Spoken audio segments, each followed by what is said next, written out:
শোনো, আজ আমার বোন আসতেছে। তোমার ভাই যদি কিছু করে তাহলে কিন্তু আমি ছেড়ে দেব না। অনেকদিন থেকে তার অত্যাচার সহ্য করতেছি। তুমি এসব কি বলছো? আমার ভাই কি করবে? মিন্টু তো কোনো কিছুই করে না। করে না মানে? তোমার ভাই হয়েছে দয়ার সাগর, সে মানুষকে দান করবে, কিন্তু কোনো কাজ করে না। তুমি এত কষ্ট করে টাকা ইনকাম করো, আর সে সেই টাকা নিয়ে মানুষকে দিয়ে দেয়। আমি একটা কথা বললে সেটাও শোনে না। শোনো রিমা, এই বাড়িতে আমার যতটুকু অধিকার ঠিক ততটুকু অধিকার তারও আছে। আমি তাকে কিছু বলতে পারবো না। বাবা মা দুজনকে সমান সম্পত্তি দিয়ে দিয়েছিলেন। তোমার যা ইচ্ছে করো, কিন্তু আমার বোন আসার পর যদি তোমার ভাই আমার বোনের সাথে কোনো বেয়াদবি করে তাহলে কিন্তু আমি তাকে ছাড়বো না। আচ্ছা, আমি ওকে বলে দিব। তুমি কোনো চিন্তা করো না। এখন এক কাজ করো, তাড়াতাড়ি খাবার দাও, অফিসে যেতে হবে। সকালে ঘুম থেকে উঠতেই শুনতে পেলাম আমাদের বাড়িতে আজকে রিয়া আসবে। রিয়া আসবে শুনে আমার মনটা ভালো হয়ে গেল, কারণ তাকে আমার অনেক বেশি ভালো লাগে। তাকে আমি ভালোবাসি, কিন্তু সে আমার ভালোবাসাটা বুঝতেই চায় না।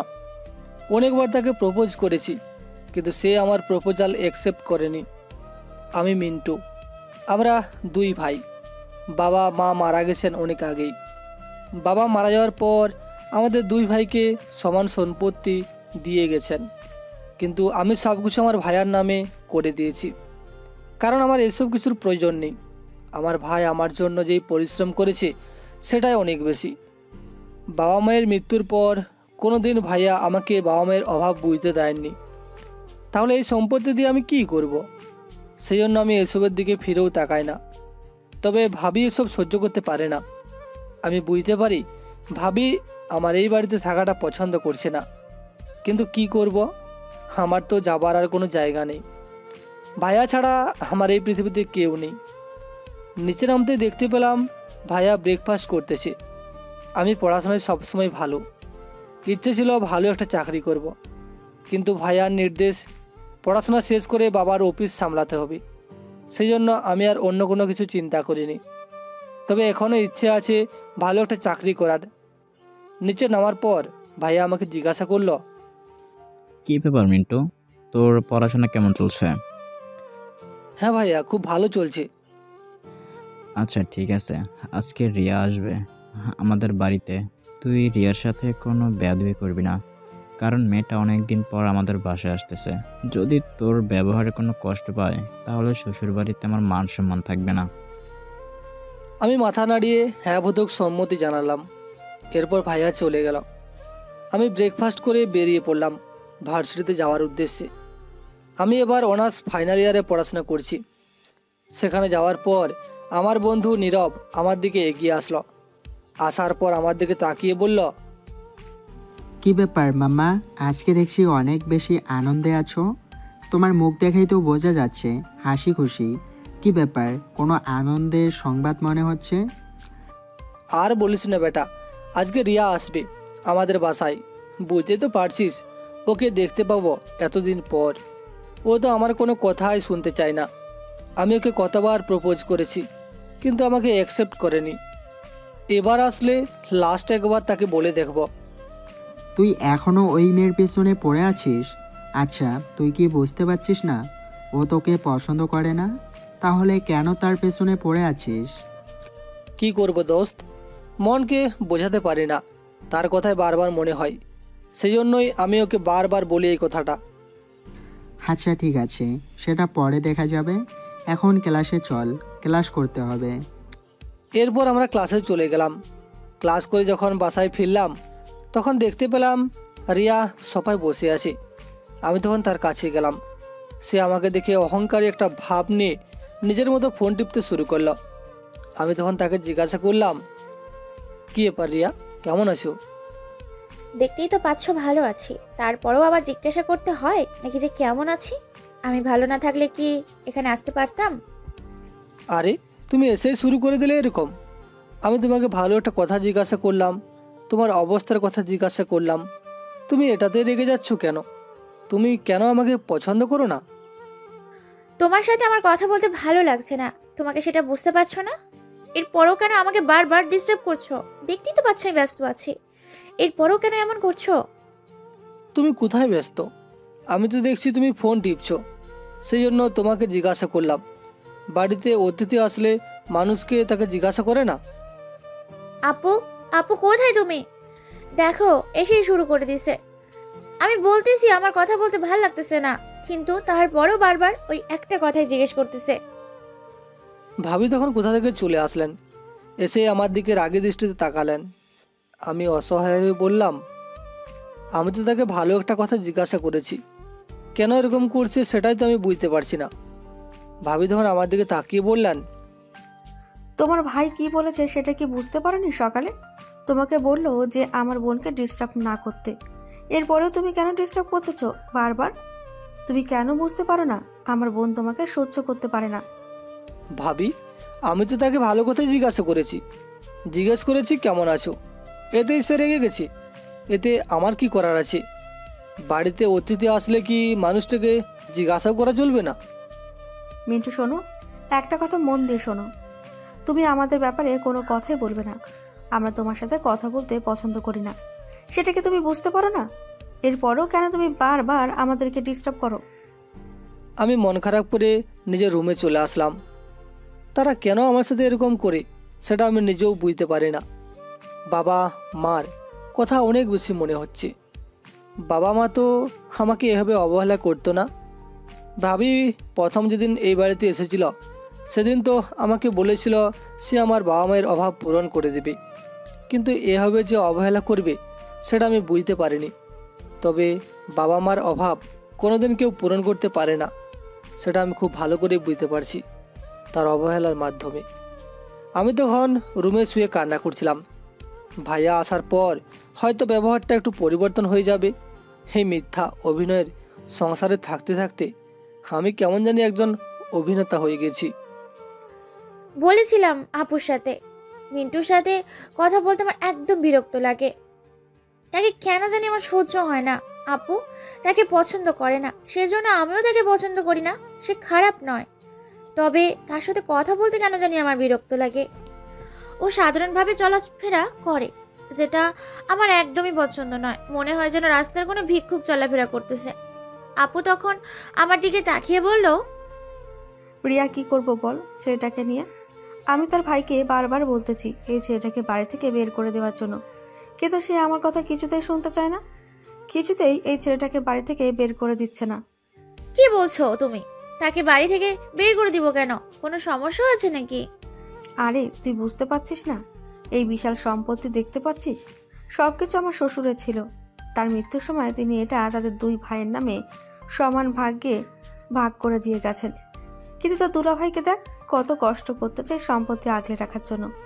দিন নেই রাত নেই পরিশ্রম করে যাচ্ছে, কিন্তু সে সারাদিন ঘুরে বেড়ায় আর ভার্সিটিতে যায়, এর বাইরে কোনো কাজ করে না। কিন্তু কোনো কাজ না করেও সে সম্পত্তির অর্ধেক পেয়ে যাবে। এটা কি মেনে নেওয়া যায়?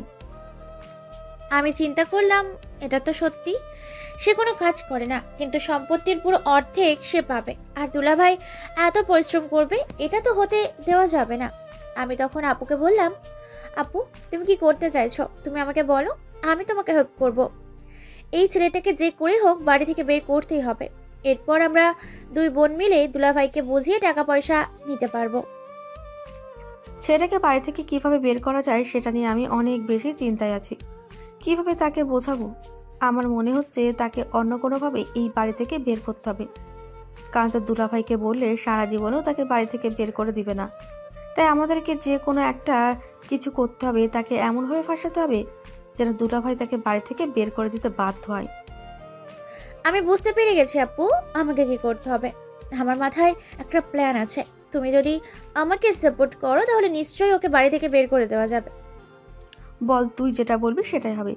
যদি ওই ছেলেটাকে বাড়ি থেকে বের করে দিতে পারি তাহলে আমি কথা দিচ্ছি তোকে এই বাড়িতে এনে যা ইচ্ছে তোর সেটা করতে পারবি। যত টাকা প্রয়োজন এই বাড়ি থেকে তুই নিতে পারবি। আমি তখন আপুকে আমার প্ল্যানের কথা বললাম। আপু তখন আমার কথাটা শুনে আমাকে জড়িয়ে ধরলো। এরপর আমাকে বলল, অনেক সুন্দর প্ল্যান করেছিস। এটা করতে পারলে ওকে বাড়ি থেকে বের করে দিতেই হবে, না হলে আমরাই তার নামে মামলা করতে পারবো। তাই যে করেই হোক ওকে বাড়ি থেকে তার বের করে দিতেই হবে। তুই তাড়াতাড়ি কাজ শুরু কর, কালকে থেকে তোর প্ল্যান চালিয়ে যা।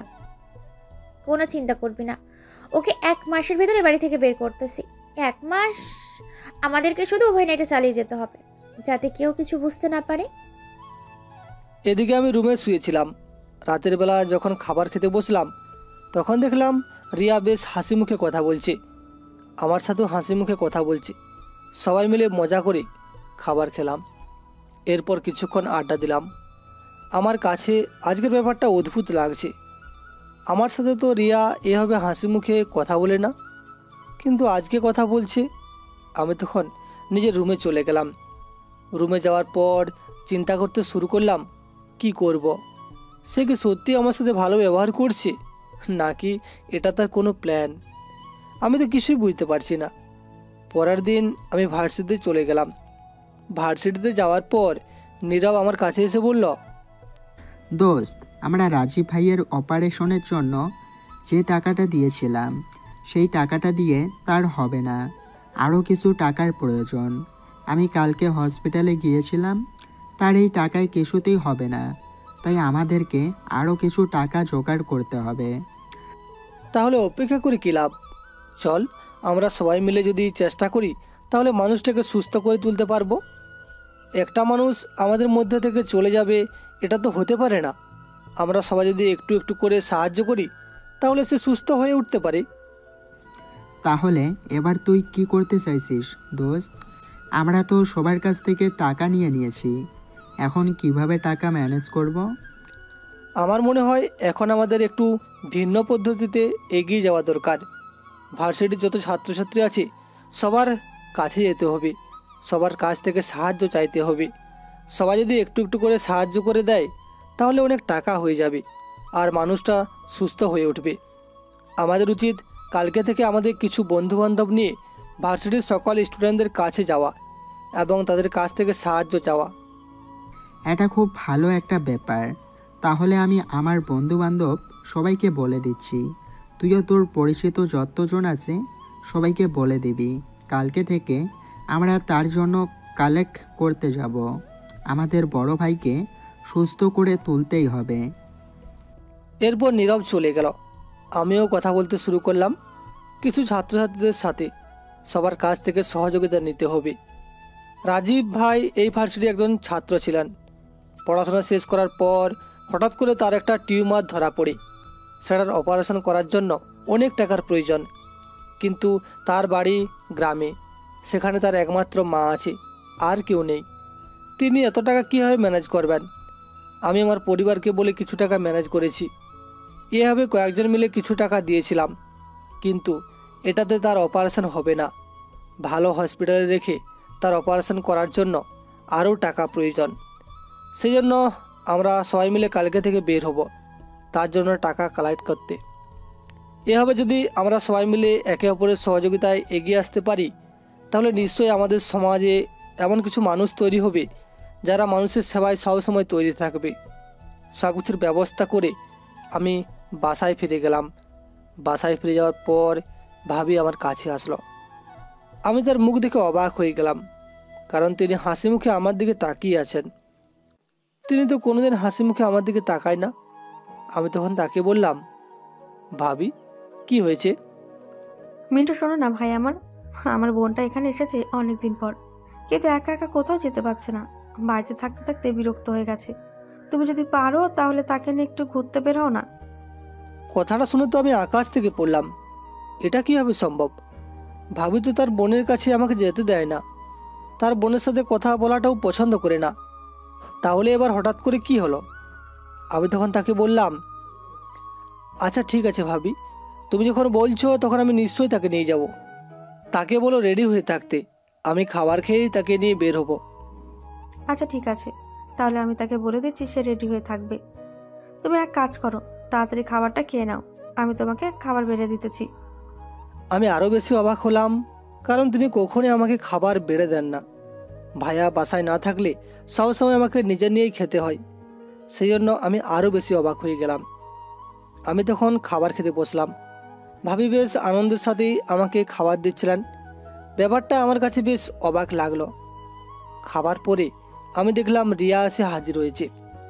আমি তখন তাকে নিয়ে ঘুরতে বের হলাম। সে আমার সাথে হেসে হেসে বিভিন্ন কথা বলছে। আমি তখন তাকে বললাম, রিয়া, আমার বিশ্বাস হচ্ছে না তুমি আমার সাথে ভালোভাবে কথা বলছো। তুমি তো আমার সাথে কথা বলতে একদম পছন্দ করতে না। হঠাৎ করে তোমাদের দুই বোনের কী হলো? ভাবিও দেখলাম আমার সাথে অনেক ভালো ব্যবহার করছে। আসলে কালকে রাতে আমার হঠাৎ করে মনে হলো তোমার সাথে আমি অন্যায় করে ফেলেছি, তোমার সাথে ভালোভাবে কথা বলি না। আমি তখন আপুর সাথে এই ব্যাপার নিয়ে কথা বলছিলাম। আপুকে বলছিলাম তোমার আব্বু আম্মু মারা গেছে, এখন তো আমরা ছাড়া তোমাদের আপন বলতে কেউ নেই, তোমার সাথে ভালো ব্যবহার করতে হবে। তার কথা শুনে আমার অনেক ভালো লাগলো। সে তাহলে ভালো একটা কাজ করেছি। আসলেই আমি বাবা মা ছাড়া অনেক বেশি অসহায়। তাকে বললাম, তোমাকে অসংখ্য ধন্যবাদ আমার কষ্টটা বোঝার জন্য।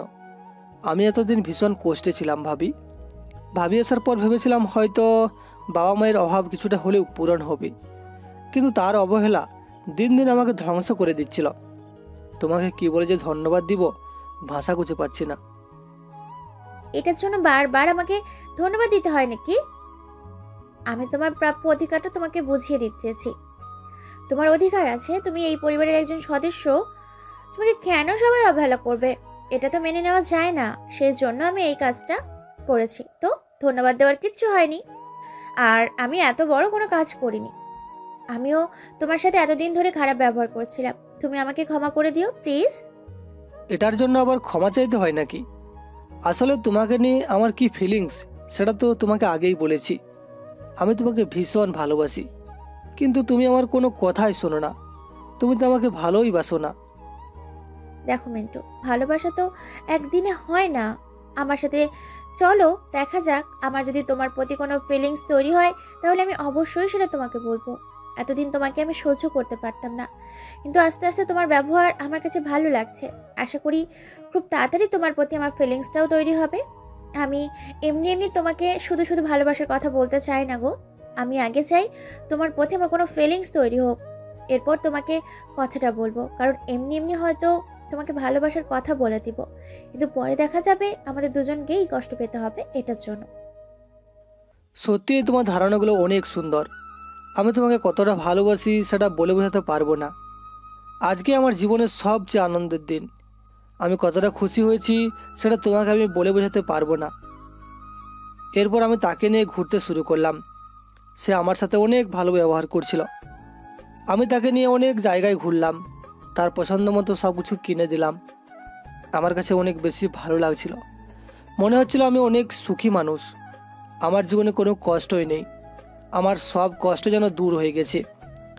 আমি তখন আনন্দের সাথে তাকে সব জায়গা ঘুরিয়ে দেখাতে শুরু করলাম। সন্ধ্যার দিকে বাসায় ফিরলাম। বাসায় ফিরতেই দেখলাম ভাইয়া বসে আছে। আমাদেরকে এভাবে দেখে ভাইয়া অনেক বেশি খুশি হলো। আমি তখন ভাইয়ার কাছে গেলাম। ভাইয়া তখন আমাকে বলল, আরে তোরা দুজন কোথায় গিয়েছিলি?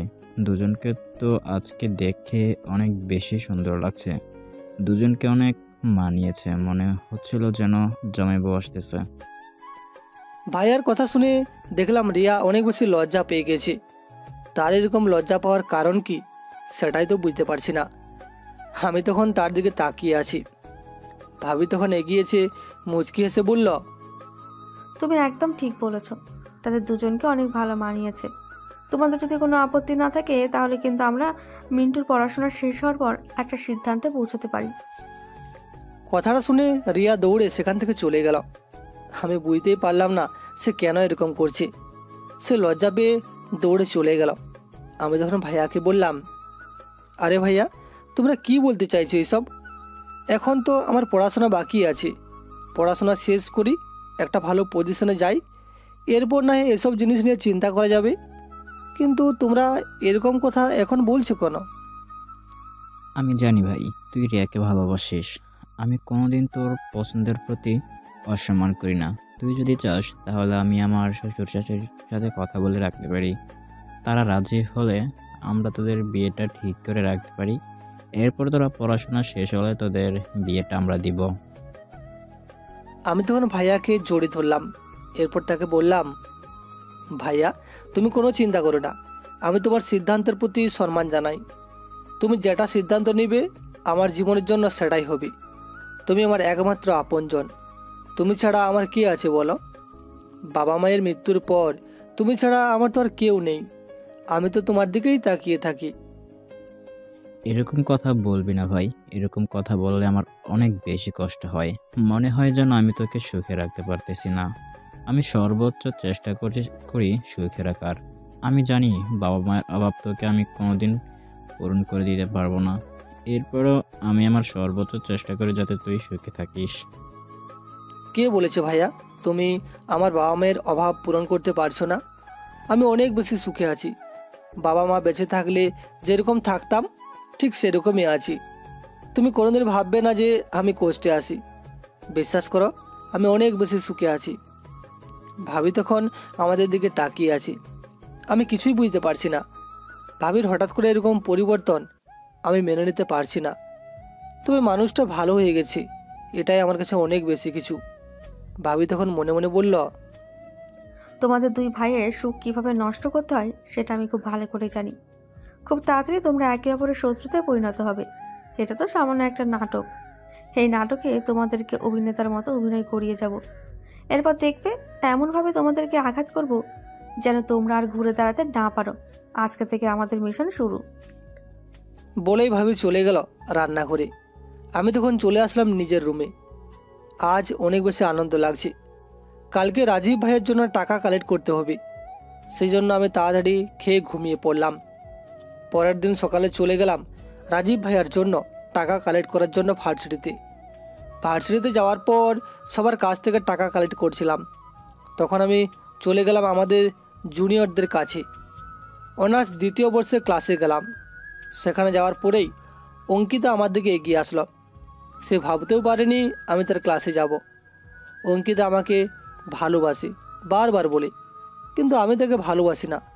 সে অনেক বড় লোক বাবা মায়ের একমাত্র মেয়ে। আমি তাকে বারবার বলেছি আমি তাকে ভালোবাসতে পারবো না, কিন্তু সে আমার পিছনে পড়ে আছে। তাদের ক্লাসের দিকেও আমি যাই না, কারণ সেখানে গেলেই অঙ্কিতা বারবার এটা ওটা বলে, যেটা আমার কাছে অনেক লজ্জাজনক। আমি তখন তার সামনে গেলাম। এরপর সে আমার দিকে তাকিয়ে অবাক হয়ে বলল, আমি জানতাম তুমি একদিন আমার ভালোবাসার কথা বুঝতে পারবে। তুমি আমাকে ভালোবাসার কথা বলতে এসেছো, তাই না? বিশ্বাস করো, আমি প্রতিদিন স্বপ্ন দেখি তোমাকে নিয়ে। তুমি আমার হয়ে যাবে। তুমি একবার আমাকে ভালোবেসে দেখো, পৃথিবীটা উল্টে দেবো তোমার জন্য। আমি তখন তার এরকম কথা শুনে কি বলবো কিছুই বুঝতে পারছিলাম না। মেয়েটা আমাকে ভালোবাসে নাকি এমনি এমনি এরকম করছি? এসব বড় লোকদের ঝামেলায় আমি পড়তে চাই না। সেই জন্য আমি তাকে বললাম, আরে তোমাকে কে এসব বলল? আমি এসেছি আমাদের বড় ভাই রাজীব ভাইয়ের জন্য টাকা কালেক্ট করতে। মানুষটার অপারেশন নিয়ে আমরা অনেক বেশি চিন্তিত। তার অপারেশনের জন্য অনেক টাকার প্রয়োজন, সেইগুলো কালেক্ট করছিলাম। যদি পারো কিছু সাহায্য করো। আমি তখন তার কথা শুনে কি বলবো কিছুই বুঝতে পারছিলাম না। আমি আরও অনেক কিছু ভেবে ফেলেছিলাম, কিন্তু তারা টাকা কালেক্ট করতে এসেছে। আমি তাকে অনেক বেশি ভালোবাসি। তাকে বারবার বলেছি আমাকে ভালোবাসার কথা, কিন্তু সে কোনো কিছুতেই রাজি হচ্ছে না। আমি তখন তাকে বললাম, তুমি যদি চাও তাহলে আমার জীবনটাও দিয়ে দিতে পারি। সেখানে তো সামান্য টাকা। কত টাকা প্রয়োজন বলো? অঙ্কিতা, একটা কথা শুনে রাখো, দান কোনোদিন মানুষ জিজ্ঞেস করে দেয় না। তুমি মানুষের সহযোগিতার জন্য কত টাকা দিবে সেটা তুমি জানো। আমি কেন তোমাকে বলবো যে এত টাকা দিতে হবে? তোমার যদি ভালো লাগে তাহলে 10 টাকাও দিতে পারো, আর যদি ভালো লাগে তাহলে আরও বেশি দিতে পারো। সেটা তোমার ব্যক্তিগত ব্যাপার। কিন্তু আমি কেন বলবো যে তুমি কত টাকা দিবে? আমরা জানি তুমি বড়লোক বাবার সন্তান, তাই বলে তুমি আমাদেরকে ছোট করতে পারো না। আমি তার কথা শুনে কান্না করে দিলাম। এরপর তাকে বললাম, বিশ্বাস করো, আমি তোমাদেরকে অপমান করতে চাইনি। বুঝতে পারছিলাম না কি দিব, সেই জন্য জিজ্ঞাসা করছিলাম। ঠিক আছে, এই কার্ডটা নিয়ে যাও। যত টাকা প্রয়োজন হয় সেটা তোমরা তুলে নিতে পারো। অসম্ভব, তুমি আমাদের টাকার গরম দেখাচ্ছ, তাই না? আমাদেরও অবস্থা তেমন একটা খারাপ নয়, তাই প্লিজ এরকম অপমান করবে না। তোমার কার্ড নিয়ে আমরা কি করব? তুমি এই বক্সের মধ্যে যত টাকা পারো তত টাকা দাও, আমার কোনো আপত্তি নেই, কিন্তু এরকম করছো কেন? আমি তার সামনে আসলে কি করি সেটা আমি নিজেও জানি না। আমি পাগলের মতো করছিলাম। আমি তখন ব্যাগ থেকে 10,000 টাকা বের করলাম। এই টাকাটাই আমার কাছে ছিল। যদি আরও বেশি থাকতো তাহলে আরও বেশি দিতাম। সেই বক্সের মধ্যে ঢুকিয়ে দিলাম। এরপর তার সামনে কান্না করে তাকে বললাম, প্লিজ বিশ্বাস করো, আমি অহংকার দেখানোর জন্য এরকম বলিনি। বুঝতে পারছিলাম না তোমার সামনে আসলে আমার সব অনুভূতি বন্ধ হয়ে যায়। আমি কি বলি সেটা আমি নিজেও জানি না। আমার সব কিছু যেন এলোমেলো হয়ে যায়। বিশ্বাস করো, আমি তোমাকে অপমান করতে চাইনি। আমি তখন তার এরকম কথা শুনে কি বলবো কিছুই বুঝতে পারছিলাম না। তখন তাকে বললাম, আচ্ছা ঠিক আছে, তবে তোমার এখনও পড়াশোনা বাকি আছে, মনোযোগ দিয়ে পড়াশোনা করো, এরকম পাগলামি করো না। আমি পাগলামি করছি না, আমি সত্যিই তোমাকে ভালোবাসি। যদি তুমি আমাকে ভালো না বাসো তাহলে কিন্তু অনেক খারাপ হয়ে যাবে। আমি নিজের কোনো কিছু করে ফেলবো। তুমি কেন বুঝতে পারো না? আমি তোমাকে ভালোবাসি। কতবার তোমায় বললাম তোমাকে ভালোবাসি। আমার পেছনে কত ছেলে ঘোরে, কিন্তু আমি কাউকে পাত্তা দেই না, শুধুমাত্র তোমার জন্য। আর তুমি আমাকে টাইম দাও না। দেখো, আমি তোমাকে ভালোবাসতে পারবো না, সেটা আমি তোমাকে আগেও বলেছি। কেন আমার পেছনে পড়ে আছো? তুমি বড়লোক বাবা মায়ের একমাত্র মেয়ে, তোমার বাবা অনেক টাকা পয়সা, তুমি চাইলে অনেক ভালো একটা ছেলে পাবে, আমার থেকে 1000 গুণ ভালো ছেলে পাবে। আমি দেখতেই পাচ্ছ কেউ আমাকে পছন্দ করে না, আমি সাধারণভাবে চলাফেরা করি, সেটা তো তুমি দেখতেই পাচ্ছ। কেন আমার পেছনে পড়ে আছো তুমি?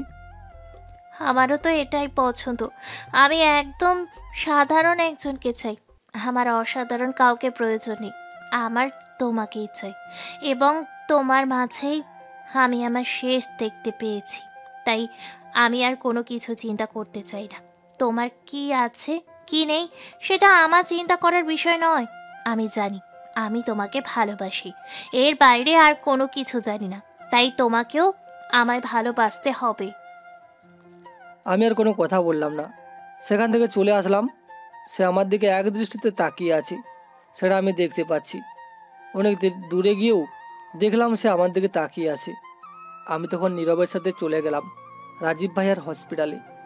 যাওয়ার সময় নীরব আমাকে বলল, তুই কি অঙ্কিতার কথাটা একবার ভেবে দেখতে পারিস? মেয়েটা তোকে সত্যি অনেক বেশি ভালোবাসে। আমরা তাকে অনেকবার বুঝিয়েছি, কিন্তু সে তোর সাথে নিজের জীবন চিন্তা করে ফেলেছে। এখন একবার ভেবে দেখতে পারিস মেয়েটার কথা। তুই কি জানিস নীরব, রিয়া আমার সাথে এই 2 দিন ধরে ভালোভাবে কথা বলছে। তাকে আমি অনেক বেশি ভালোবাসি। আমি অঙ্কিতাকে ভালোবাসতে পারবো না। সে অনেক সুন্দরী মেয়ে, তার অনেক টাকা পয়সা, সব কিছু ঠিক আছে, কিন্তু আমি তাকে ভালোবাসতে পারবো না, কারণ আমি তো অন্য একজনকে ভালোবাসি। কিভাবে তাকে ছেড়ে অঙ্কিতাকে ভালোবাসবো? কি বলছিস?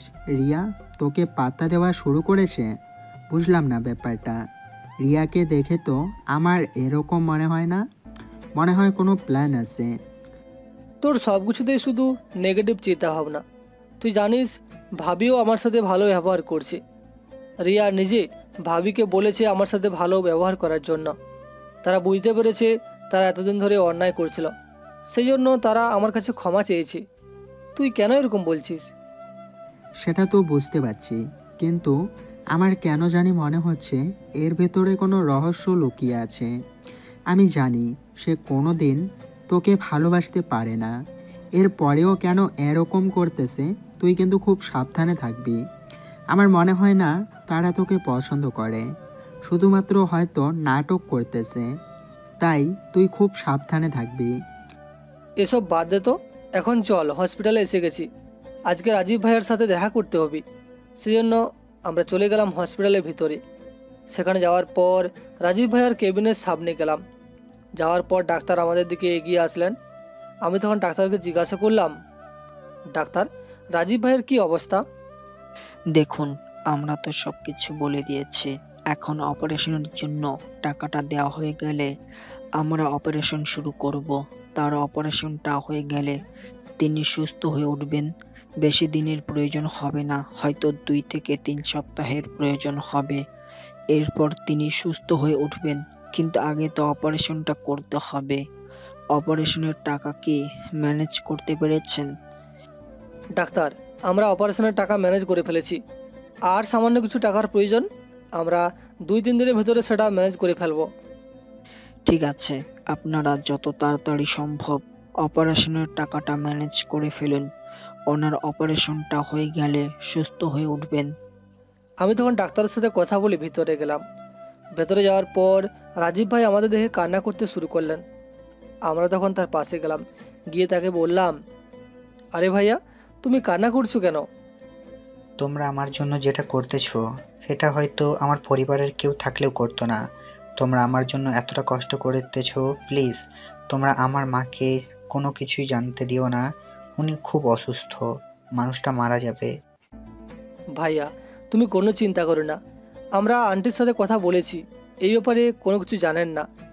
আমরা তোমার নাম করে ওনাকে টাকা পাঠিয়ে দিয়েছি এই মাসে। ভেবেছেন তুমি হয়তো ভালো আছো, তাই তুমি কোনো চিন্তা করো না।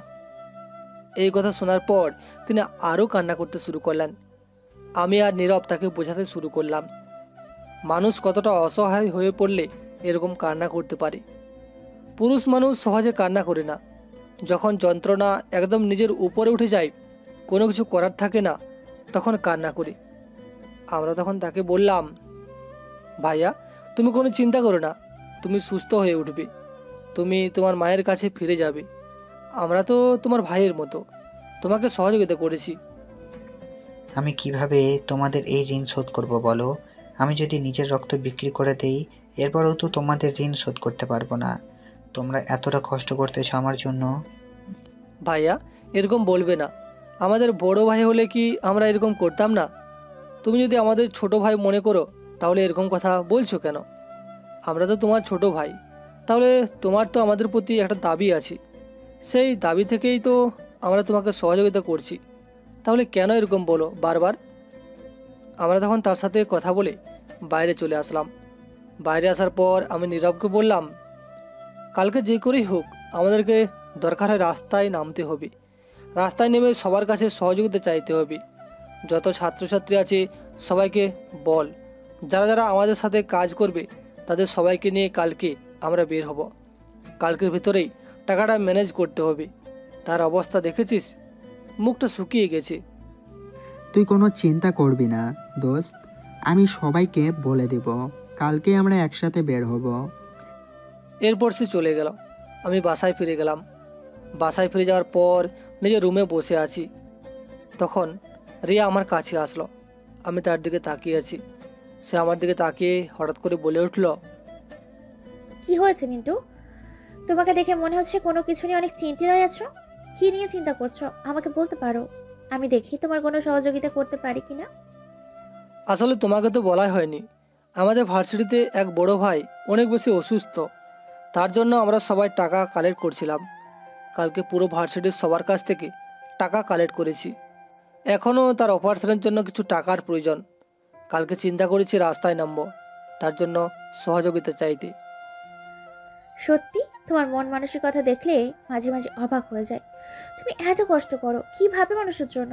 যদি কিছু মনে না করো তাহলে কালকে আমি কি তোমার সাথে যেতে পারি ওই ভাইয়াটার জন্য হেল্প চাইতে? আমি তখন তার এরকম কথা শুনে তার দিকে তাকিয়ে আছি। সে মেয়েটা জগ থেকে পানি নিয়ে খায় না, সে সহযোগিতা চাইবে মানুষের কাছে। আমি তখন তাকে বললাম, রিয়া তুমি কি বলছো, তোমার মাথা ঠিক আছে? তুমি হয়তো ভাবছো আমি আগের মতো আছি, কিন্তু না, আমি পাল্টে গেছি। Trust me. তুমি কেন বুঝতে পারছো না? আমি নিজেকে পরিবর্তন করার চেষ্টা করছি। তুমি কি আমাকে তোমার সাথে নিবে না কালকে? আমিও যে যেতে চাই তোমাদের সাথে। আমি তখন তাকে খুশি মনে বললাম, অবশ্যই তুমি যেতে চাইলে অবশ্যই তোমাকে নেব। আমার কী যে আনন্দ লাগছে সেটা আমি তোমাকে বলে বোঝাতে পারবো না। সে তখন খুশি মনে রুম থেকে বেরিয়ে গেল। আমি ভাবতেও পারছি না সে এরকম কিছু করবে। আমার কাছে অনেক বেশি আনন্দের ব্যাপারটা হবে। পরের দিন সকালে বের হব। সেই সময় ভাইয়া আমার কাছে আসলো, এসে একটা টাকার বান্ডিল দিয়ে বলল, এই টাকাটা রাজীব ভাইয়ার জন্য কাজে লাগাতে। আমি তখন ভাইয়াকে জড়িয়ে ধরলাম। ভাইয়া অনেক ভালো মানুষ, সবসময় গরিব মানুষদেরকে সহযোগিতা করার চেষ্টা করি। এরপর আমরা বেরিয়ে পড়লাম। পুরোটা দিন আমরা রাস্তায় অনেক ছাত্রছাত্রী রাজীব ভাইয়ের জন্য টাকা কালেক্ট করলাম। সন্ধ্যাবেলায় আমি রিয়াকে বললাম, আজকে তুমি যেই পরিশ্রমটা করেছো, সত্যি আমার কাছে ব্যাপারটা একদম অদ্ভুত লাগছে। তুমি এরকম হয়ে যাবে আমি কোনোদিনও ভাবতেও পারিনি। আমি তোমার জন্য সব কিছু করতে পারি। তোমাকে নিয়ে চিন্তা করতে করতে আমি যে তোমাকে ভালোবেসে ফেলেছি। আমি কথা দিচ্ছি কোনো দিন আর কোনো অন্যায় করব না। যেই অন্যায়গুলো করেছি সেটার জন্য আমি অনুতপ্ত। তুমি কি আমাকে ক্ষমা করে তোমার জীবনে আমাকে জড়িয়ে নিবে? কথাটা শোনার পর আমি তাকে শক্ত করে জড়িয়ে ধরে কান্না করে দিলাম। আমি ভাবতেও পারিনি সে আমাকে ভালোবাসবে। আমি তখন তাকে জড়িয়ে ধরে বললাম, রিয়া, সত্যি বলছো? আমি ভাবতেও পারছি না তুমি আমাকে ভালোবাসো। তখন হঠাৎ করে পিছন থেকে কেউ আমার শার্টের কলার ধরে টান দিল। পিছনে তাকিয়ে দেখি অঙ্কিতা। সে আমার দিকে আগের দৃষ্টিতে তাকিয়ে আছে। আমি তখন তাকে বললাম, কী ব্যাপার অঙ্কিতা, তুমি এভাবে আমার কলার চেপে ধরে আছো কেন? তাহলে কি করব? তোকে আমি বারবার বলেছি আমি তোকে ভালোবাসি, কিন্তু তুই আমাকে অ্যাকসেপ্ট না করে এভাবে একটা মেয়েকে জড়িয়ে ধরে আছিস রাস্তার মধ্যে। তুই কি জানিস না আমি তোকে ভালোবাসি? এরপরেও তুই কেন রাস্তায় অন্য মেয়েকে জড়িয়ে ধরে বসে আছিস? আরে অঙ্কিতা, তোমাকে কথাটা কতবার বললাম আমি তোমাকে ভালোবাসি না। আর ও রিয়া, ওকে আমি ভালোবাসি। আমার ভাইয়ার শালিও। আমরা গার্লফ্রেন্ড বয়ফ্রেন্ড। তুমি কেন এরকম করছো? কথাটা শোনার পর আমি কি বলবো কিছু বুঝতে পারছিলাম না। এতটা দিন ধরে তাকে ভালোবাসি, কিন্তু সে আমাকে অ্যাকসেপ্ট করলো না। তার গার্লফ্রেন্ড আছে এটাও আমাকে বললো না। আজকে আমাকে জানতে হলো এভাবে। আমি তখন কান্না করতে করতে সেখান থেকে চলে আসলাম বাসায়। এসে দরজা বন্ধ করে কান্না করতে শুরু করলাম। ভালো লাগছে না কোনো কিছু। সে এরকম কিভাবে করতে পারলো আমার সাথে? আমি তো তাকে ভালোবাসি। একটা বার তো বলতে পারতো তার গার্লফ্রেন্ড আছে, কিন্তু সেটাও বলেনি আমাকে। আমার ওকে চাই। আমি যদি ওকে না পাই তাহলে মরে যাব। আমার যেই করেই হোক ওকে চাই। এদিকে আমরা বাসায় ফিরে আসলাম। বাসায় ফিরে আসার পর অনেক বেশি খুশি ছিলাম, কিন্তু অঙ্কিতার ব্যাপারটা চিন্তায় করতে খারাপ লাগলো। কারণ মেয়েটা সত্যি আমাকে অনেক বেশি ভালোবাসে, কিন্তু আমি তো তাকে ভালোবাসি না। তাকে বারবার বলেছি আমার পিছন ছেড়ে দিতে। এভাবে দেখতে দেখতে দিনটা কাটতে শুরু করলো। অঙ্কিতার সাথে দেখা হতো। মেয়েটা আমাকে দেখলেই কান্না করতো। তার মুখের দিকে তাকালে কেন জানি আমার কষ্ট হতো। আমি সেটা বুঝতে পারতাম না। আমি রাজীব ভাইয়ের চিকিৎসার জন্য টাকা দিয়ে দিয়েছি। তার অপারেশনটাও হয়ে গেছে। এখন তিনি রেস্টে আছেন। খুব তাড়াতাড়ি সুস্থ হয়ে উঠবেন আশা করি। এদিকে রিয়া আর আমার ভালোবাসাটা খুব সুন্দরভাবে এগিয়ে যাচ্ছিল। সে আমাদের বাসায় এই পুরো মাসটা থাকলো। আমার কাছে ব্যাপারটা খুব ভালো লাগছিল। আমি যে তাকে ভালোবাসি সেটা আমার পরিবারের সবাই জেনে গেছি। তারা আমাকে কোনো প্রকার বাধা দেয়নি। আমি অনেক বেশি খুশি ছিলাম।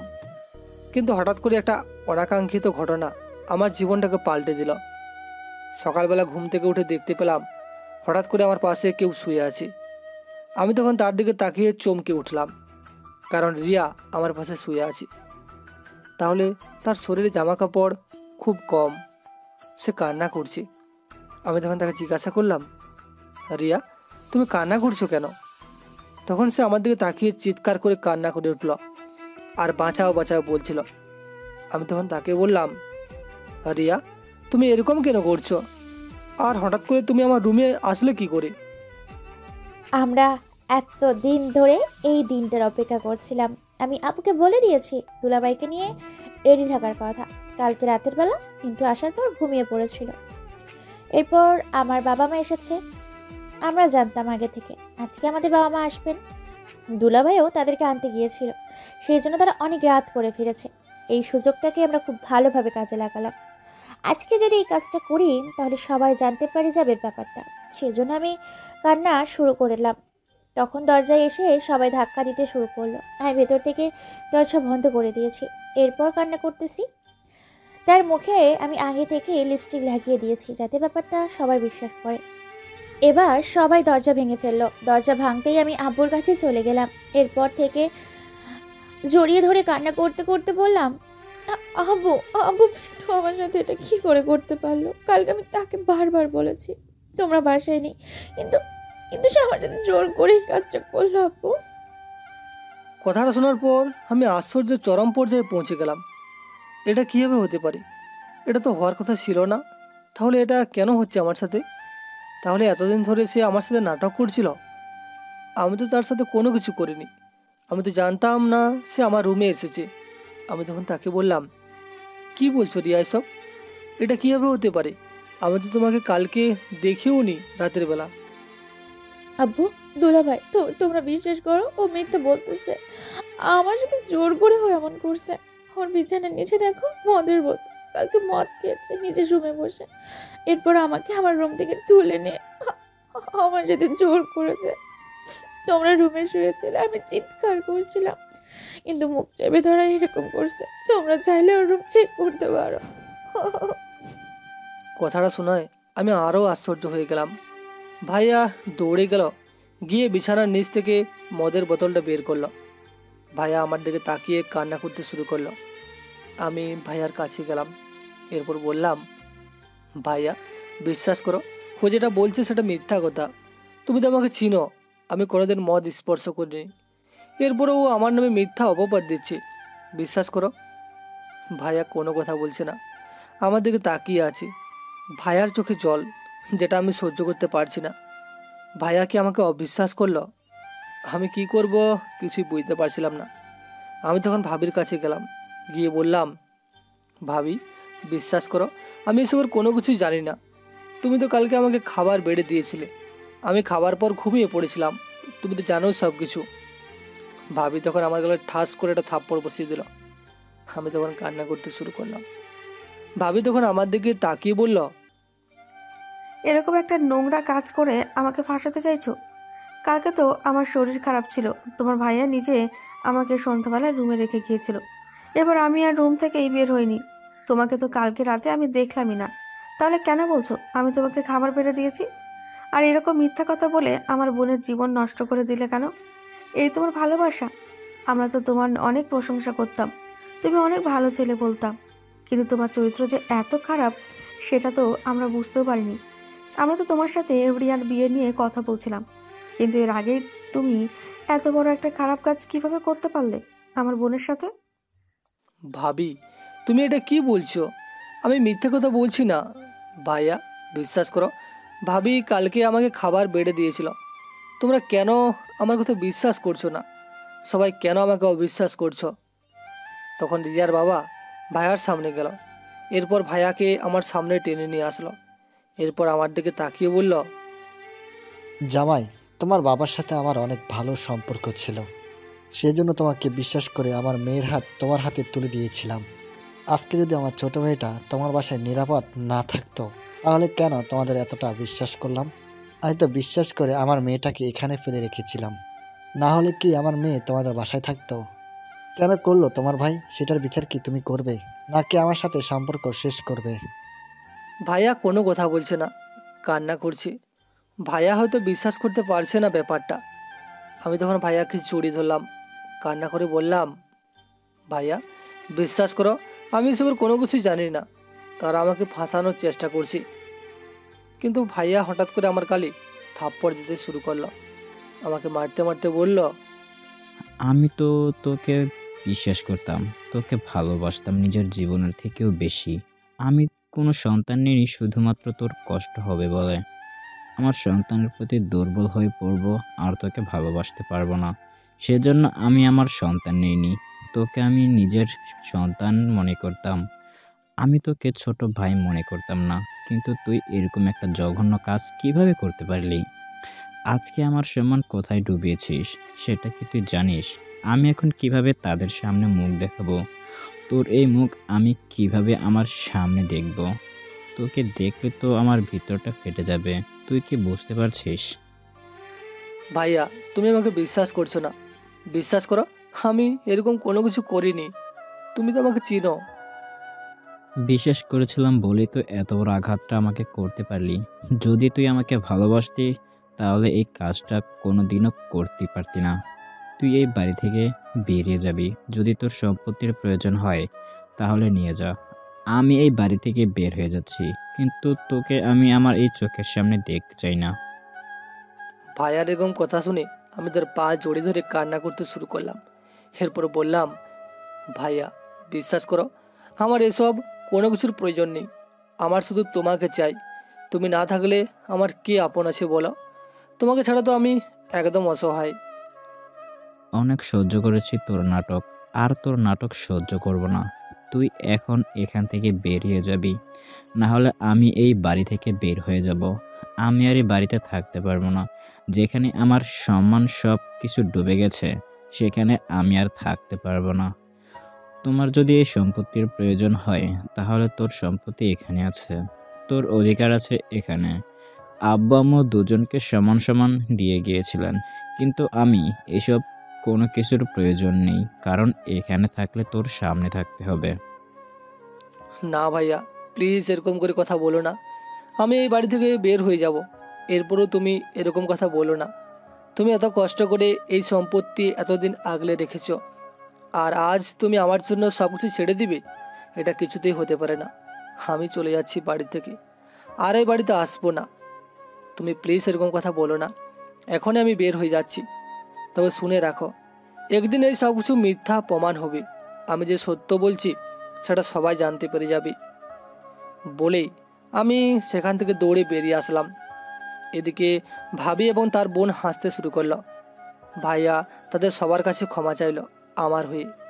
আমার কতটা কষ্ট হচ্ছিল সেটা আমি কাউকে বলে বোঝাতে পারবো না। কিছু ভালো লাগছিল না। আমি বাইরে এসে হাঁটছি।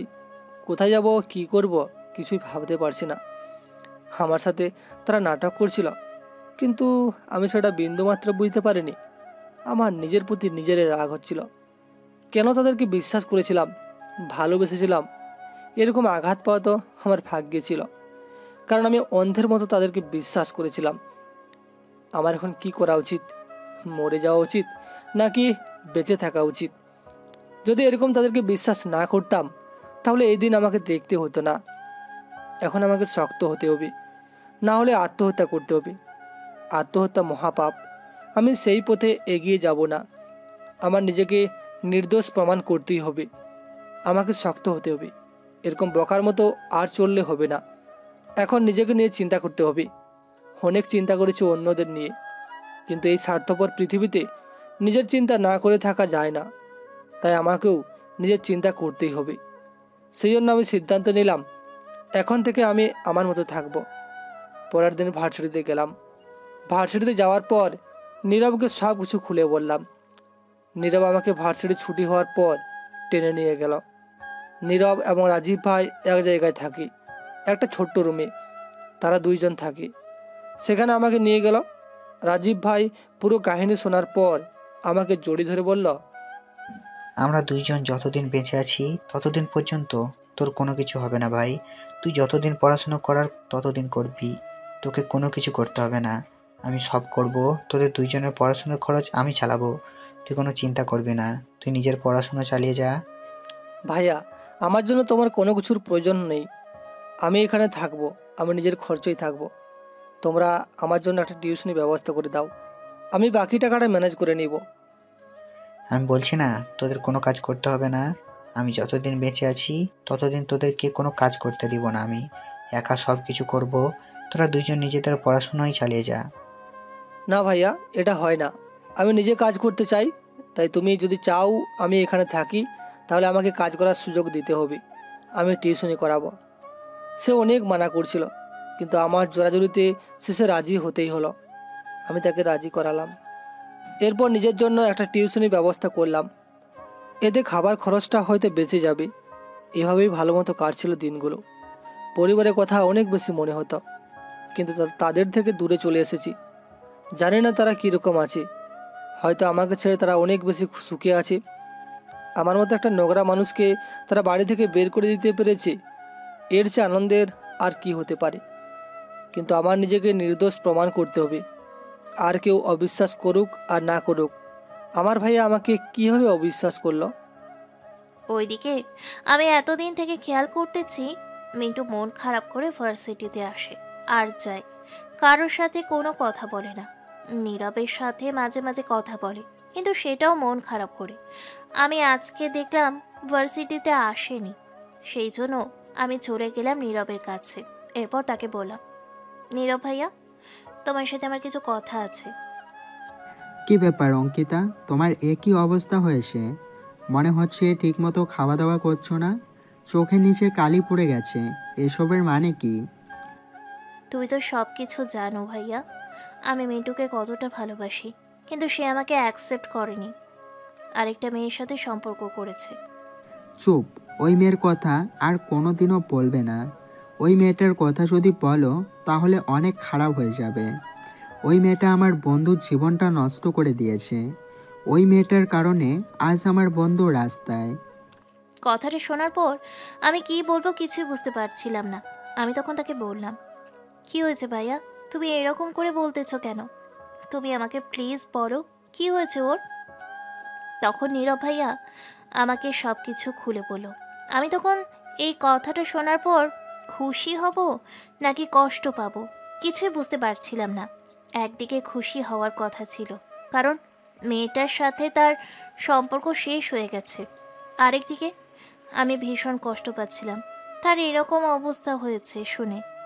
তাহলে এখন আমাকে তার পাশে থাকতেই হবে, যে করেই হোক তাকে আমার ভালোবাসাটা বোঝাতেই হবে। আমাকে হাল ছেড়ে দিলে চলবে না। এখন যে করেই হোক তার এই কষ্টের সময় পাশে থাকতে হবে। আমি তাকে কতটা ভালোবাসি, তার পাশে যদি থাকি তাহলে নিশ্চয়ই সে আমার ভালোবাসার কথাটা বুঝতে পারবে। সেই জন্য আমি সিদ্ধান্ত নিলাম কালকে থেকে তার সাথে কথা বলবো, তার কষ্টগুলো ভাগ করে নেওয়ার চেষ্টা করব। এদিকে আমি সব কিছু চিন্তা ছেড়ে দিলাম। এখন আমাকে পড়াশোনা নিয়ে ভাবতে হবে, সেই জন্য আমি পড়াশোনায় মনোযোগ দিলাম।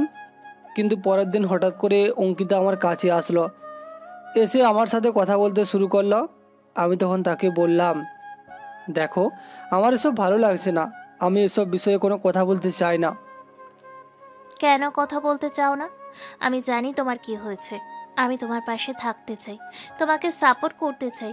তুমি কি এখনও আমাকে দূরে সরিয়ে দিবে? আমি আগে থেকেই বলতেছি আমি তোমার সাথে কোনো দিন বেইমানি করব না, কিন্তু তুমি আমাকে বিশ্বাস না করে আরও একটা মেয়েকে বিশ্বাস করেছিলে যে তোমাকে ঠকিয়েছে। আমার ভালোবাসা কি তোমার কাছে এতটাই মূল্যহীন?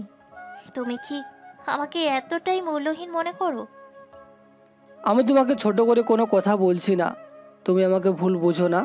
তুমি প্লিজ এখান থেকে চলে যাও। আমি ওই ব্যাপার নিয়ে এখন আর কোনো কথা বলতে চাই না। এখন আমি আমার নিজের জীবন নিয়ে চিন্তা করতে চাই, নিজের কেরিয়ার নিয়ে চিন্তা করতে চাই।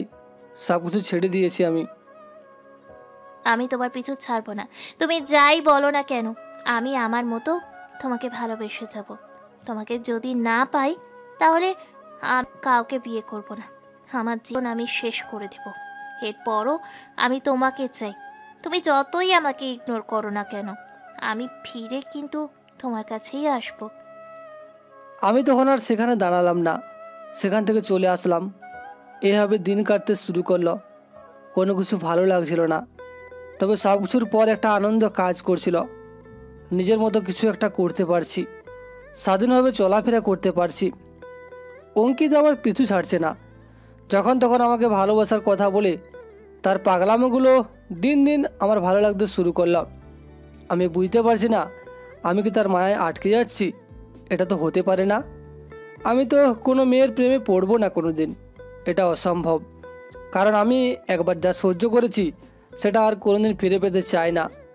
মেয়েদের প্রতি আমার বিশ্বাসটা উঠে গেছে।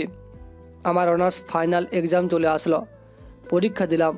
খুব ভালো করে পরীক্ষা শেষ করে যেদিন ফিরে আসলাম সেদিন হঠাৎ করে দেখতে পেলাম অঙ্কিতা এবং তার বাবা বসে আছে। আমি তখন তাদের সামনে গেলাম। অঙ্কিতার বাবা আমার কাছে আসলেন, আমার সামনে দাঁড়িয়ে বললেন, বাবা, তুমি কেন আমার মেয়েটাকে মেনে নিচ্ছ না? তুমি কেন এরকম করতেছ?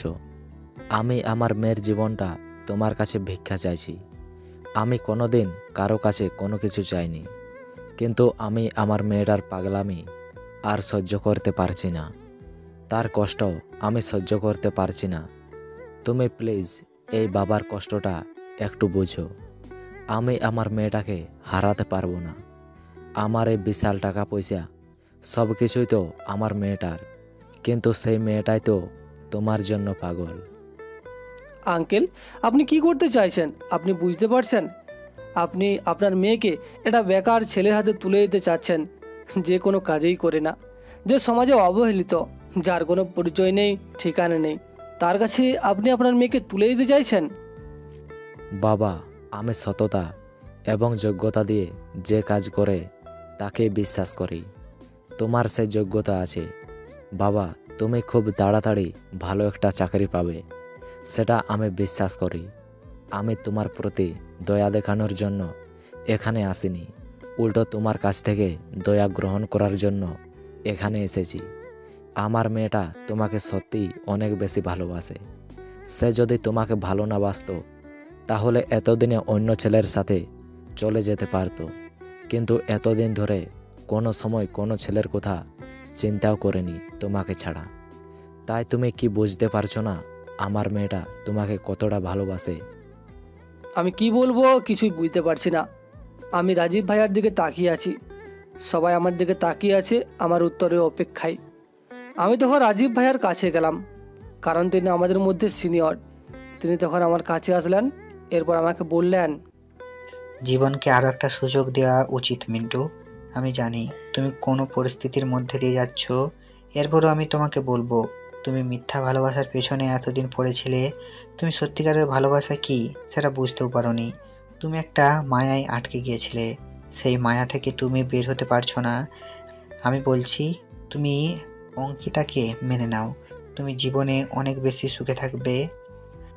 কিন্তু ভাইয়া তুমি তো জানো আমরা তিনজন এখানে থাকি, তাকে যদি মেনে নিই, তাকে বিয়ে করি, তাহলে তাকে কোথায় রাখবো? আমার কোনো চাকরি আছে? আমি তো বাসা ভাড়াটাও দিতে পারি না। এরপরও তোমরা কী হবে এই কথাটা আমাকে বলছো, সেটাই তো আমি বুঝতে পারছি না। জীবনের সব সময় তো আর সমান যায় না, কিছুদিন সে অপেক্ষা করবে তোমার জন্য। তুমি এর ভেতর নিজের চাকরির একটা ব্যবস্থা করো। ভাইয়া, আমার একটা স্বপ্ন, আমি বিসিএস পরীক্ষা দিব। আমি চাচ্ছিলাম পরীক্ষার রেজাল্ট বের হলে আমি বিসিএসের জন্য প্রস্তুতি নিব, কিন্তু তোমরা এখন আমাকে বিয়ের ঝামেলায় ফাঁসিয়ে দিতে চাচ্ছ। এটা আমি করতে চাই না। সে যদি অপেক্ষা করতে পারে তাহলে আমি বিসিএস পরীক্ষা দেওয়ার পর সে আমাকে বিয়ে করতে পারবে। এতদিন কি সে অপেক্ষা করবে? তার বয়স হয়েছে, তার এখন বিয়ে দিয়ে দেওয়া উচিত। আমি তখন তার সামনে গেলাম, গিয়ে তার সামনে দাঁড়িয়ে কান্না করতে করতে বললাম, তোমার জন্য আমি মৃত্যু পর্যন্ত অপেক্ষা করতে রাজি। তুমি কেন এরকম করতেছো? তুমি কি বুঝতে পারছো না আমি তোমাকে কতটা ভালোবাসি? এরপরেও তুমি কেন এরকম করতেছো? আমি আর কি বলবো, আমার সব রাস্তা বন্ধ হয়ে গেল। আমি যতটা অজুহাত দেখিয়েছি সবগুলোই সে মেনে নিতে রাজি। সেই জন্য আমি বললাম, আচ্ছা ঠিক আছে, তাহলে আমি তোমার জন্য অপেক্ষা করব, তুমিও আমার জন্য অপেক্ষা করবে। আমি বিসিএস পরীক্ষা দেওয়ার পর যদি চাকরি ম্যানেজ করতে পারি তাহলে তোমাকে বিয়ে করব। কথাটা বলতেই আমি তাকে জড়িয়ে ধরে কান্না করতে শুরু করলাম। আমার আশেপাশে যে কয়েকজন মানুষ দাঁড়িয়ে আছে তাদের কথা আমি চিন্তা করলাম না।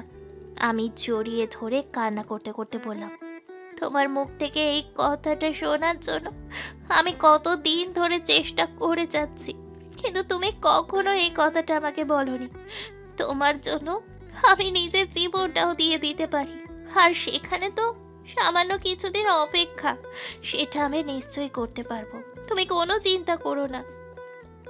এরপর থেকে আমার এক নতুন পথ চলা শুরু। আমি যেটা চিন্তাও করিনি সেটাই আমার জীবনে ঘটতে চলেছে। আমি ভেবেছিলাম সে হয়তো আমার জন্য অপেক্ষা করবে না, কিন্তু মেয়েটার পাগলামি দেখে বুঝতে পারলাম সে আমাকে কতটা ভালোবাসে। কিন্তু পরিবারের কথা অনেক বেশি মনে হতো।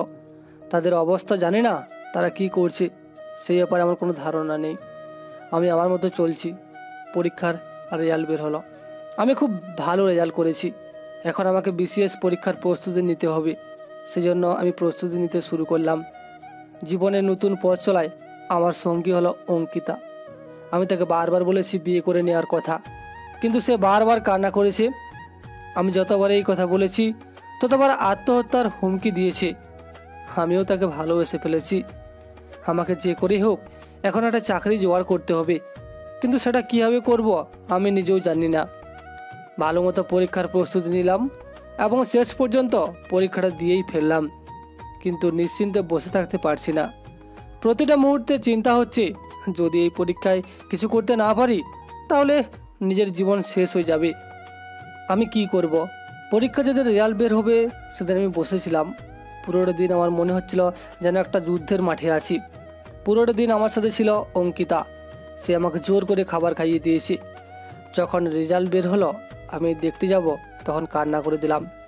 আমি তখন তাকে বললাম, এই একটা রেজাল্ট আমার জীবন হয়তো পাল্টে দিতে পারে, হয়তো আমার জীবনটাকে শেষ করে দিবে। আমি রেজাল্ট দেখতে পারছি না, আমার ভয় হচ্ছে খুব বেশি। আমি কি দেখব? তুমি কোনো চিন্তা করো না, তুমি অনেক ভালো একটা রেজাল্ট করবে, সেটা আমি তোমাকে গ্যারেন্টি দিচ্ছি। আমি তোমার পরিশ্রম দেখেছি এবং আমি নিশ্চিত তুমি অনেক ভালো একটা রেজাল্ট করবে। তুমি কেন ভয় পাচ্ছ? আমি তখন তাকে জড়িয়ে ধরে বললাম, আমার জীবনে সব সুখের মুহূর্তে এসে দুঃখ ভর করেছে, সেই জন্য অনেক বেশি ভয় করছে। আমার কেন জানি মনে হচ্ছে আমার কাছ থেকে কিছু একটা হারিয়ে যাবে। কিচ্ছু হারিয়ে যাবে না, আমি তোমার পাশে আছি। আমি যতদিন তোমার পাশে আছি ততদিন তোমার হারানোর কিচ্ছু নেই। আমি তোমাকে কষ্ট পেতে দিব না। আমি জোর করে হলেও তোমার জীবনের সুখ নিয়ে আসবো। তুমি কোনো চিন্তা করো না, তাড়াতাড়ি রেজাল্ট দেখো। রেজাল্ট দেখে আমি কান্নায় ভেঙে পড়লাম। মাটিতে বসে কান্না করতে শুরু করলাম। তখন সে আমার সাথে কান্না করতে শুরু করলো। সে ভেবেছিল হয়তো আমি কোনো খারাপ রেজাল্ট করেছি। আমার পাশে যতজন ছিল সবাই কান্না করেছে আমার সাথে। আমি তখন তাদের রেজাল্ট দেখলাম, তারা সবাই খুশিতে আত্মহারা হয়ে পড়ল। আমি এখনও কান্না করছি। অঙ্কিত তখন আমাকে জড়িয়ে ধরল, এরপর বলল, আমি কি বলেছিলাম? আমি বলেছিলাম না তুমি অনেক ভালো একটা রেজাল্ট করবে? দেখলে তো। অঙ্কিতা, আমি এখনও বিশ্বাস করতে পারছি না আমি এত ভালো একটা রেজাল্ট করেছি। আমার কাছে সব কিছু স্বপ্নের মতো লাগছে। আমি বুঝতে পারছি না আমি কি করব। আমার সব কিছু কেমন যেন লাগছে। এতে ভয় পাওয়ার কোনো কিছু নেই। তুমি সত্যি অনেক ভালো রেজাল্ট করেছো। এই রেজাল্টই আমি তোমার কাছ থেকে আশা করেছিলাম। তোমাকে এখন আর কেউ আটকে রাখতে পারবে না। আমি তখন তাদের সবাইকে জড়িয়ে ধরে কান্না করতে শুরু করলাম, কারণ তারা সবাই আমার পাশে না থাকলে আমি এই কাজটা কোনোদিনও করতে পারতাম না। এরপর অঙ্কিতার বাবার সাথে কথা বললাম। উনি আমাদের বিয়ে নিয়ে ব্যস্ত হয়ে পড়েন। 1 মাস পর আমার জেলা নির্বাহী ম্যাজিস্ট্রেট হিসাবে চাকরি হয়ে যায়। আমি অনেক বেশি খুশি ছিলাম। সরকারি চাকরি, এখন আর কেউ আমাকে বের করে দিতে পারবে না। কারো কাছে এখন আর জবাবদিহি করতে হবে না। আমি আমার মতো সব কিছু সাজাতে পারবো। আমি নিজের দায়িত্ব বুঝে নিলাম। আরও 1 মাস চলে গেল। আমি নিজের দায়িত্ব শুরু করলাম। কাজটা আমার কাছে অনেক বেশি ভালো লাগছিল। আমাদের বিয়ে 1 সপ্তাহ পর। সবাই বিয়ে নিয়ে ভীষণ ব্যস্ত, কিন্তু হঠাৎ আমি একদিন গাড়ি নিয়ে যখন বাসায় ফিরছিলাম তখন দেখতে পেলাম একটা মানুষকে। আমি গাড়িটা থেকে নেমে পড়লাম। এরপর কান্না করে তাকে জোর ধরে বললাম, ভাইয়া তুমি এখানে এই অবস্থায় কি করে? ভাইয়ার শরীরে কাপড় জীর্ণ শীর্ণ। এই অবস্থায় আমি আমার ভাইয়াকে দেখব আমি কোনোদিন চিন্তাও করিনি, কিন্তু আমাকে তা দেখতে হলো। আমি তখন তাকে এটাও জিজ্ঞাসা করেছি, কিন্তু তিনি চুপ করে আমার দিকে তাকিয়ে আছে। তখন হঠাৎ করে আমাকে জড়িয়ে ধরে হাউমাউ করে কান্না করতে শুরু করলেন। এরপর বললেন, মিন্টু ভাই আমার, তুই বেঁচে আছিস। আমি তোকে কত খুঁজেছি কিন্তু পাইনি। আমি সব জেনে গেছি। তাদের অন্ধের মতো বিশ্বাস করেছিলাম, কিন্তু তারা আমাকে বুঝিয়ে সব কেড়ে নিয়েছে।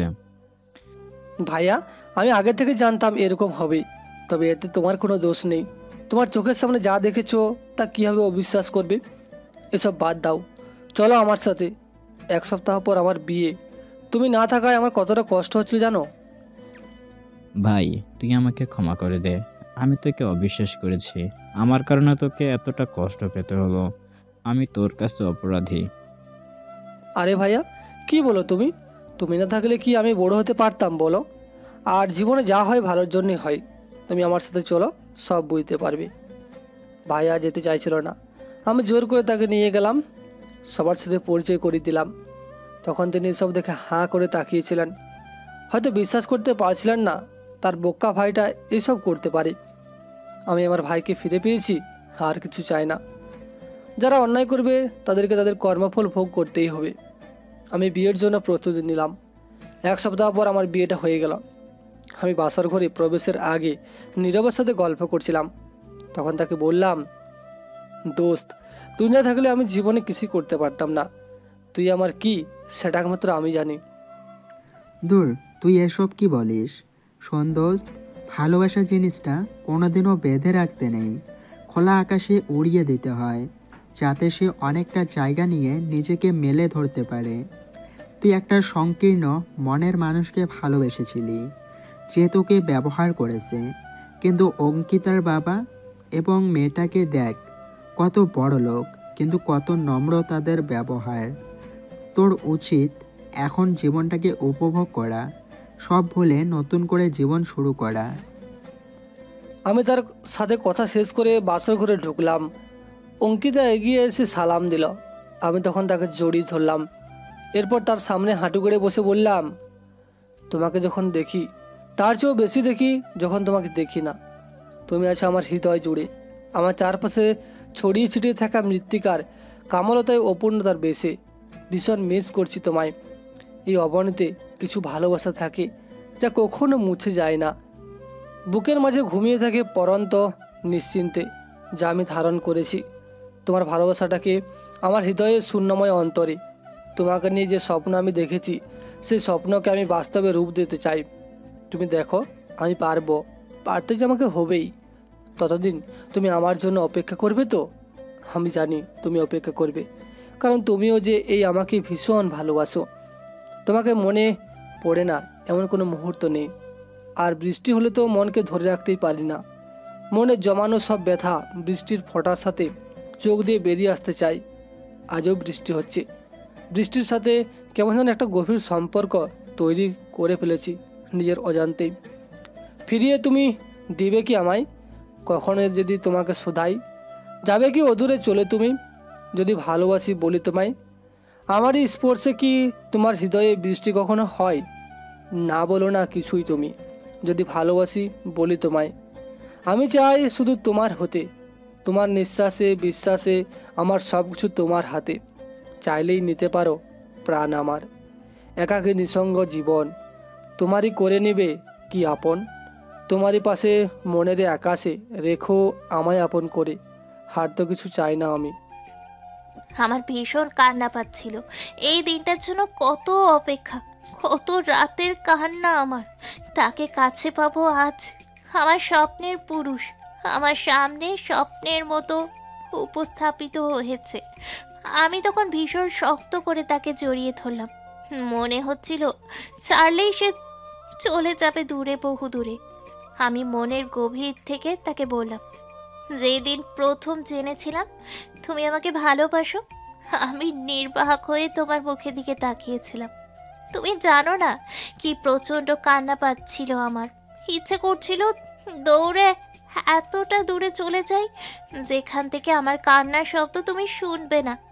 যদিও সে কান্না ছিল আমার সুখের, এমন কান্না আমি সারা জীবন কাঁদতে চাই। তুমি জানো না কতটা ভালোবাসি তোমাকে। তোমার একটু ভালোবাসা পেতে আমি করতে পারি না এমন কিচ্ছু নেই। তেমনি আমি মেনে নিতে পারি না তোমার অবহেলা।